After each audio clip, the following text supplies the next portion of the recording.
Welcome to our deep dive today. We're going on a fascinating journey through world mythology. It's how different cultures explain things like, the universe and values and heroes, all that good stuff. Yeah, it's like peeking into this giant imagination of all of humanity for like centuries. We've been trying to make sense of everything. And we've got a ton of myths to explore from a bunch of cultures. We'll be looking at Greek, Norse, Egyptian, and Indian, African, Native American, even Chinese and Mesopotamian.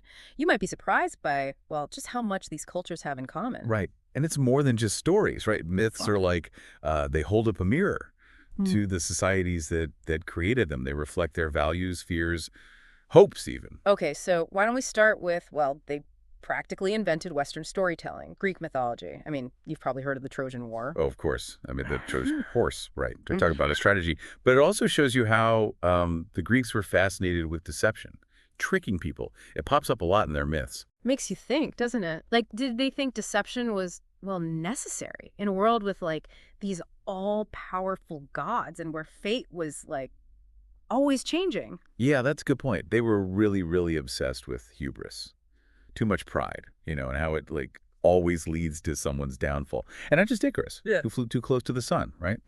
There's Oedipus, trying to escape fate and ending up, well, fulfilling the prophecy anyway. So it wasn't all just about strength. They're heroes, I mean. They had to deal with fate and free will and, like, what happens because of the choices they make. Right, even Heracles, he was like a god, right? That he was still messed up by his past and, he wanted to redeem himself. Yeah. Yeah. Like, those 12 labors weren't just him showing off. They were how he, paid for his sins, confronted his demons, all of Yeah. that. No, that is insightful. They Uh-huh. believed, even the best heroes, they weren't perfect, they made mistakes. And their stories, kind of, like warnings for the rest of us. It's wild how, I mean, we still relate to these stories. Thousands of years later, we're still Mhm. dealing with the same things like fate, free will, all the stuff they were talking about. Totally. Speaking of fate, though, let's go north for a bit.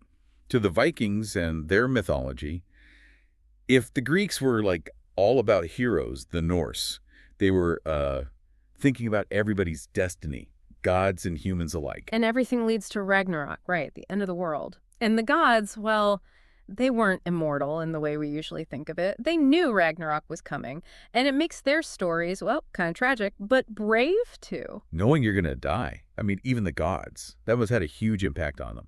On the Vikings, I mean. Did it make them, I don't know, braver? Yeah. Because they knew even the gods would die? Or did it make them feel like, well, nothing matters? It makes you wonder, right, how that belief shaped how they saw everything. Life, death. I mean, did they, like, make the most of every day because they thought it could be their last? That's a really good question. It shows you, mythology isn't just these cool stories. It helps you understand a culture, their beliefs, their values, the stuff that really mattered to them. Okay, so let's change things up. We just talked about, a culture obsessed with the end of the world. Now we're going to one focused on rebirth and renewal. Ancient Egypt. The Egyptians, they were all about the Nile River. It flooded every year, right? Bringing life, but also destroying stuff. Yeah, and that cycle, it's everywhere in their myths. Like, take Osiris. He's the god of the afterlife, and he's killed by his brother Set. But his wife, Isis, puts him back together, resurrects him. Wow. Death and rebirth. Kind of like the Nile, right? It brought life back to the land, year after year. Exactly. They believed in resurrection in that cycle. Mm-mm. Life, death, renewal. Mm. And you can't forget Ra, right? The Mhm. sun god, battling chaos every single night, going through the underworld and all that. Yeah. That struggle is like their whole idea of Mahat. It's cosmic order, balance. Yeah. And it's always being threatened by like the forces of darkness. They thought, if you kept Mahat, the universe would be okay. And so would society. Like they were always trying to keep things balanced, or Right. everything would fall apart. Yeah. And that balance, it was in everything, how their society was structured, their pharaohs, their rituals, everything was about order and stability. So even their myths, they show you how connected their worldview was to everyday life, how they organize things. Let's switch gears again. Ready to explore a mythology that's, well, it's even more philosophical and spiritual. Indian mythology. Oh, I'm so ready. Bring on the gurus and the gods. Indian myths are filled with, epic stories, profound ideas. A lot of it comes from Hinduism, Buddhism, Jainism, all of them. Karma and dharma are huge, right? Yeah. Karma being, your actions have consequences. Mhm. And dharma, your duty, the right way to act. They're woven into, like, all their stories. It's true. Think about Vishnu, the preserver god. He comes to Earth in, like, all these different forms. Avatars, right? To fix things whenever the world's in trouble. He's doing his dharma, protecting the universe. And then there's Shiva. He's the destroyer god. Sounds bad, maybe, but he's actually all about transformation, renewal. Exactly. Destruction, for them. It's part of the cycle. You have to destroy things to, create something new. It reminds you, huh? Life is full of those kinds of things. Opposites. Working together to keep things balanced and in harmony. You got it. And, oh, we can't forget Mahabharata. It's this huge, complex story about moral dilemmas, family feuds, and what happens when you make certain choices. Indian mythology is like this incredible tapestry woven with stories about, well, what it means to be human. It's true. Yeah. It asks us to think about, like, how we're all connected, how life and death are a cycle, and about doing your dharma, finding your purpose in all of this. Finding your place, right? In the big cosmic dance, even with all the chaos and everything else. Exactly. Now, let's go to a continent that doesn't get talked about enough when it comes to mythology. Ready for Africa. Oh, yeah. I've always loved African mythology. It's got such vibrant stories and characters, especially the tricksters, like Anansi the spider. Anansi's a great example of a trickster archetype. It's in tons of cultures. He's clever, sneaky, and always outsmarting people. Yeah, he uses his brain, right, to shake things up, and he shows how foolish, powerful people can be. But he's not just a troublemaker, is he? No way. There's always a lesson in his stories about being resourceful, how important knowledge is, and about, what happens when you get greedy. He's like a teacher, but a mischievous one. He uses his tricks to teach you and to make you question what you think you know. And a lot of African mythologies, they're all about being connected to nature, like the Zulu creation myth, where humans come from reeds. It shows how much respect they had for the natural world. It's not separate from them, they're a part of it. It reminds you that everything's connected. And that's a big theme, in a lot of indigenous cultures all over the world. Speaking of which, let's head over to Native America, a place where, well, spirits are everywhere, in the mountains, the rivers, even the animals. Just thinking about it makes me feel, well, a sense of awe for nature. Native American myths, they're so connected to their environment. You see it in stories like how Coyote stole fire.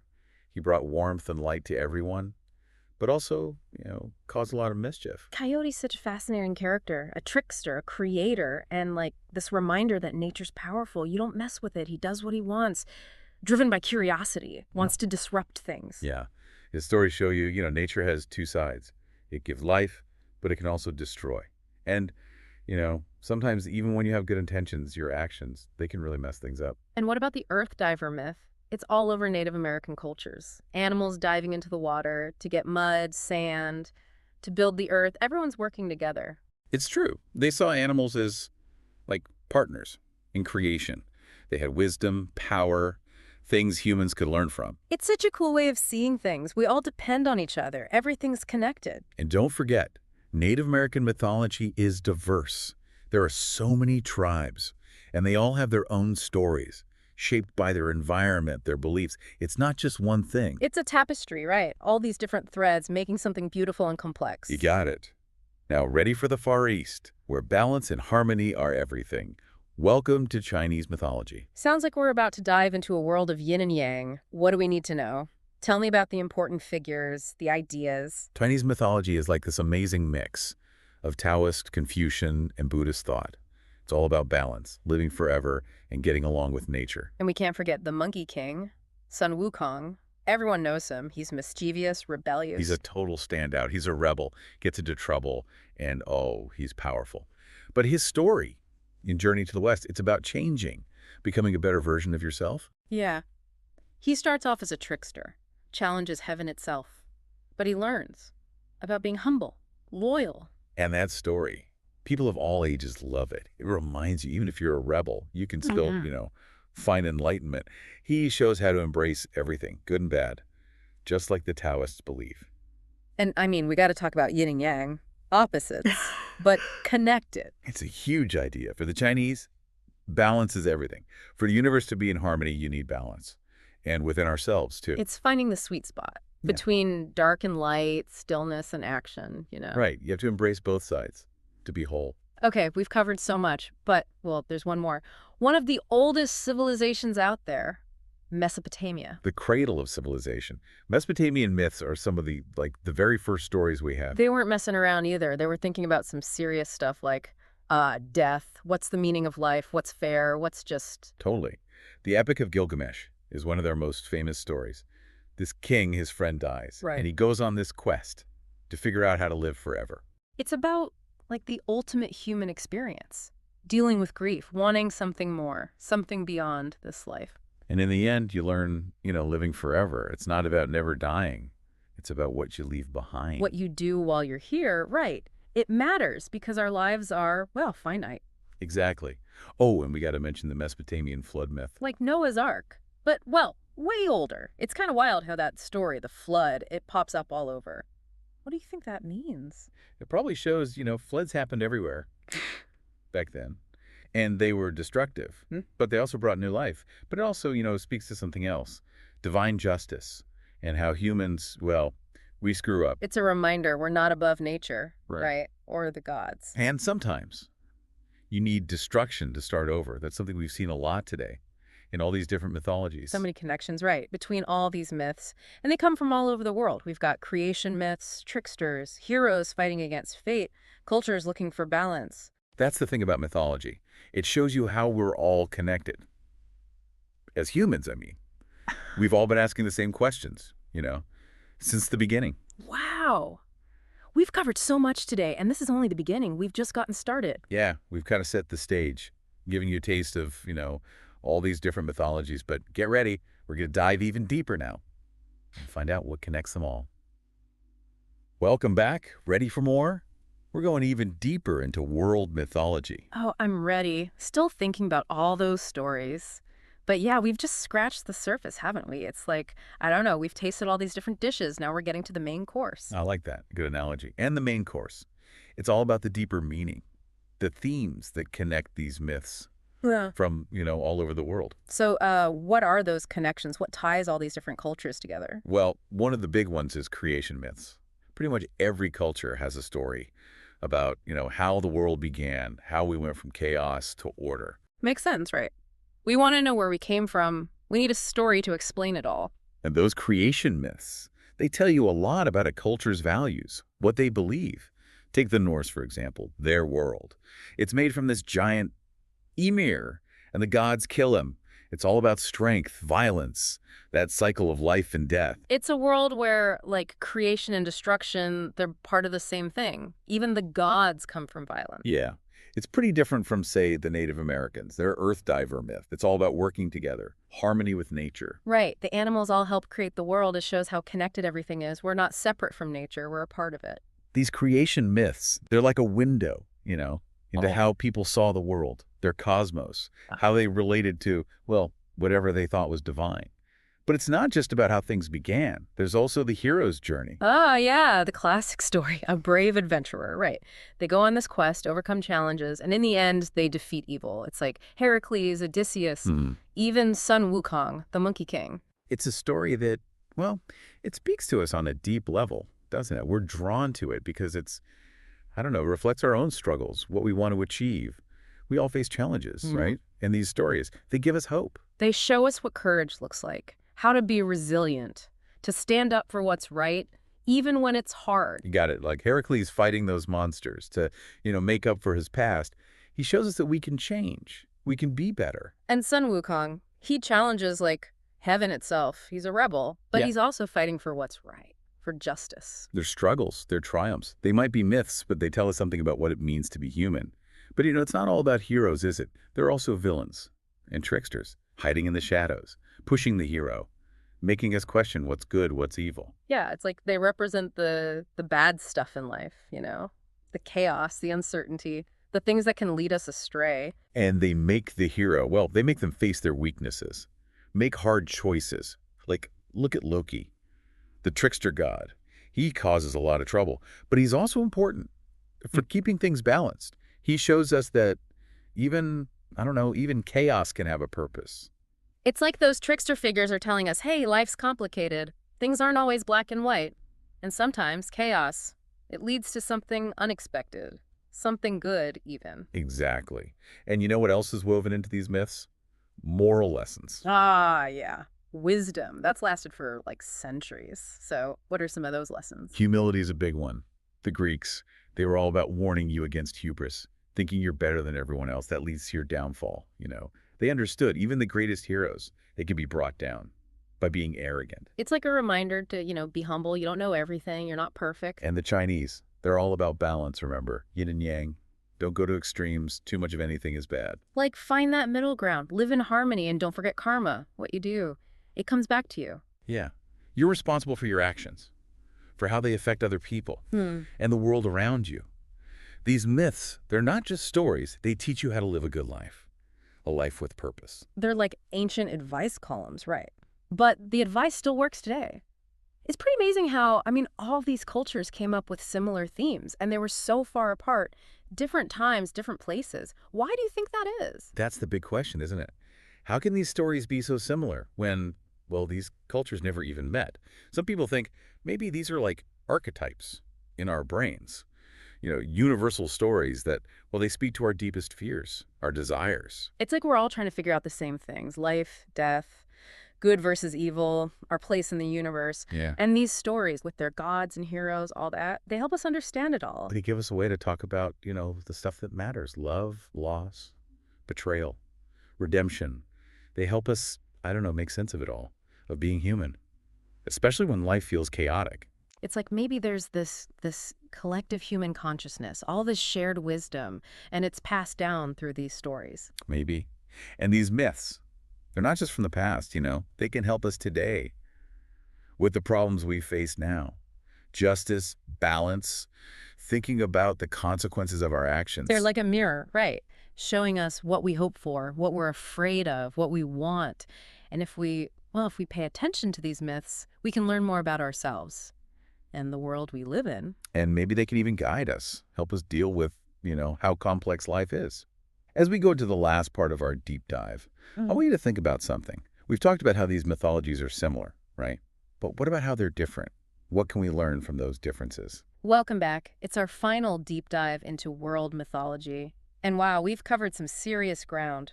So many stories, so many cultures. It's amazing, right, how those myths, they still matter. They tell us something about being human, no matter where you're from or when you lived. But as we wrap things up, I want to, shift gears a little. Ooh, a plot twist. I'm intrigued. What are you thinking? We've been talking about, what makes these mythologies similar, the stuff that connects them.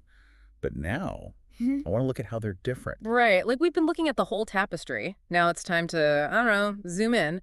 Look at the individual threads. What makes each culture's myths unique? Exactly. Those little details, they tell us so much about how different cultures saw the world, what they valued. For example, think about the Greeks and how much they emphasized, individual heroism. Yeah, like Odysseus. He uses his wits, his toughness to get through, anything. Or Heracles, battling monsters, becoming like a god himself through his own strength. It shows you, right, they valued individual achievement. They wanted glory, recognition. You get those through, what you do, what you accomplish. They thought, like, humans had all this potential and you had to, push it to the limit, even if it meant going up against the gods. Now, think about the Native Americans. It's totally different. They're all about community, harmony with nature. Yeah, you see it in the Earth Diver myth. Everyone working together. The animals, or stories about how humans, learn from animals, respect their wisdom. It's about balance. Humans are part of something bigger.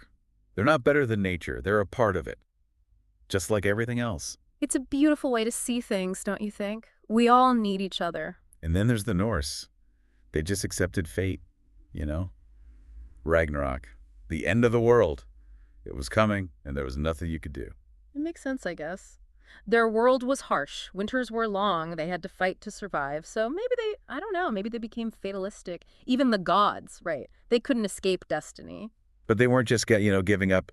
Their myths celebrate courage, facing your doom head on. Think about the Valkyries, warrior women, right? They choose who goes to Valhalla.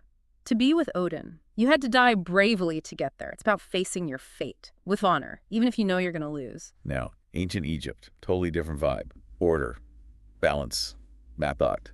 It was everything to them. Their society was like super structured. Pharaohs, rituals, all to keep things in order, keep chaos away. Their myths are full of these battles. Gods versus monsters, creation against destruction, trying to keep things in harmony. Like a scale, one side can't be heavier than the other, and their beliefs, their ritual, it was all about keeping that scale balanced.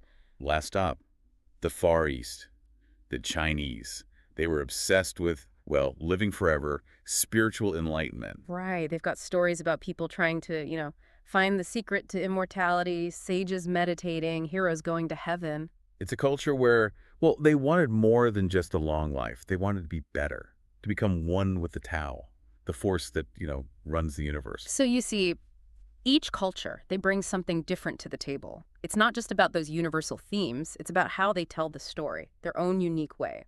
And when you, explore all those different views, it makes you understand things better, the world, I mean, and your place in it. This whole deep dive has been, well, amazing. So many stories. Hidden meanings. We've learned so much about, what it means to be human. It's been a blast. As we finish up, I want to leave you with something to think about. Okay, I'm all ears. Lay some wisdom on me. Think about the myths from your own culture, the ones you grew up with. What do they tell you about your values, how you see the world? Wow, that's a good one. You're asking us to, be mythologists, find the meaning in the stories all around us. Because, mythology isn't just old stories. It's alive. It's happening now. It's the stories we tell that shape how we think, what we do. So, to all our listeners, go find those myths in your own culture, uncover that hidden wisdom, and hey, maybe you'll even discover a new myth along the way. It's been so great being here with you. Same here. And to everyone listening, thanks for joining us on this epic adventure through world mythology. Keep those myths alive, everyone. Yeah.